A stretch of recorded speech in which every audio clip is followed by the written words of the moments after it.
না, হাঁটুর উপরে কাপড়টার সাথে অজু যাওয়ার সম্পর্ক, অজু যাওয়ার সম্পর্ক কিসের সাথে বলেন তো? অজু ভঙ্গের সাথে। বায়ু আসলো কিনা, পেশাব পায়খানা আসলো কিনা, ঘুমায় পড়ছেন কিনা, এগুলো অজু ভঙ্গের কারণ। বেহুশ হয়ে গেলেন কিনা, হ্যাঁ, রক্ত পুষ পানি বাইরে হয়ে গড়ায় পড়ছে কিনা, এগুলো অজু ভঙ্গের কারণ। অজু ভঙ্গের কারণ যদি না পাওয়া যায়, তাহলে হাঁটুর উপরে কাপড় ওঠার কারণে কি হবে না? অজু ভাঙবে।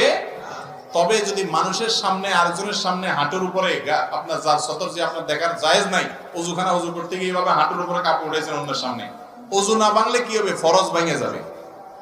ফরজ ভাঙা বুঝেন কি? সতর ঢাকা ফরজ না, সেটা ভেঙে যাবে। সেটা ভাঙলে গুনাহ হবে না?